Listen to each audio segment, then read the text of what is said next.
ಭಾರತೀಯ ಸೇನೆಯ ಆಪರೇಷನ್ ಸಿಂಧೂರ್ನಿಂದ ತತ್ತರಿಸಿ ಹೋಗಿರುವ ಪಾಕಿಸ್ತಾನಕ್ಕೆ ಇದೀಗ ಭೂಕಂಪದ ದೊಡ್ಡ ಟೆನ್ಷನ್ ಶುರುವಾಗಿದೆ. ಹೌದು, ಆಪರೇಷನ್ ಸಿಂಧೂರ ಮೂಲಕ ಭಾರತೀಯ ಸೇನಾ ಪಡೆಗಳು ಪಾಕಿಸ್ತಾನಕ್ಕೆ ತಕ್ಕ ಶಾಸ್ತಿ ಮಾಡಿವೆ.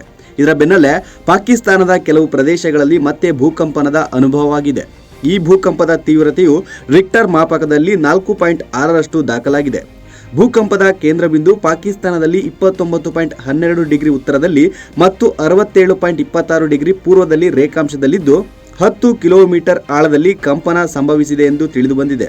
ಎನ್ಸಿಎಸ್ ಹಂಚಿಕೊಂಡಿರುವ ನಕ್ಷೆಯ ಮಾಹಿತಿ ಪ್ರಕಾರ ಭೂಕಂಪದ ಕೇಂದ್ರ ಬಿಂದು ಪಾಕಿಸ್ತಾನದ ಬಲೂಚಿಸ್ತಾನ್ ಪ್ರದೇಶದಲ್ಲಿದೆ. ಇದು ಅಫ್ಘಾನಿಸ್ತಾನದ ಗಡಿ ಸಮೀಪದಲ್ಲಿದೆ.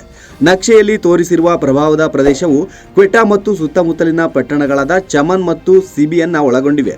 ಈ ಭೂಕಂಪನದಲ್ಲಿ ಯಾವುದೇ ರೀತಿಯ ಹಾನಿ ಅಥವಾ ಸಾವು ನೋವುಗಳ ಬಗ್ಗೆ ವರದಿಯಾಗಿಲ್ಲ. ಪಾಕಿಸ್ತಾನದಲ್ಲಿ ಕೇವಲ 3 ದಿನದಲ್ಲಿ ಸಂಭವಿಸಿದ ಎರಡನೇ ಭೂಕಂಪ ಇದಾಗಿದೆ. ತಜ್ಞರ ಪ್ರಕಾರ ಪಾಕಿಸ್ತಾನವು ಭಾರತೀಯ ಮತ್ತು ಯುರೇಷಿಯನ್ ಟೆಕ್ಟೋನಿಕ್ ಪ್ಲೇಟ್ಗಳ ಜಂಕ್ಷನ್ ಅಲ್ಲಿ ಅಸ್ತಿತ್ವದಲ್ಲಿರುವ ಕಾರಣ ಭೂಕಂಪನಶೀಲ ಸಕ್ರಿಯ ವಲಯದಲ್ಲಿದೆ. ಇದರಿಂದ ಈ ಪ್ರದೇಶದಲ್ಲಿ ಭೂಕಂಪನಗಳು ಸಾಮಾನ್ಯ.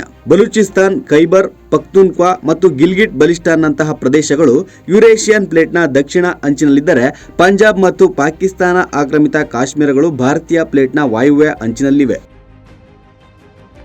ಲೇಟೆಸ್ಟ್ ಹಾಗೂ ಇಂಟ್ರೆಸ್ಟಿಂಗ್ ಸುದ್ದಿಗಳಿಗಾಗಿ ಬಾಸ್ ಟಿವಿ ಕನ್ನಡ ಚಾನೆಲ್ನ ಸಬ್ಸ್ಕ್ರೈಬ್ ಮಾಡಿ. ಹಾಗೆಯೇ ಬೆಲ್ ಐಕಾನ್ ಪ್ರೆಸ್ ಮಾಡಿ. ಇದರ ಜೊತೆಗೆ ಫೇಸ್ಬುಕ್, ಇನ್ಸ್ಟಾಗ್ರಾಮ್, ಎಕ್ಸ್ ನಲ್ಲೂ ಮಿಸ್ ಮಾಡದೆ ಫಾಲೋ ಮಾಡಿ.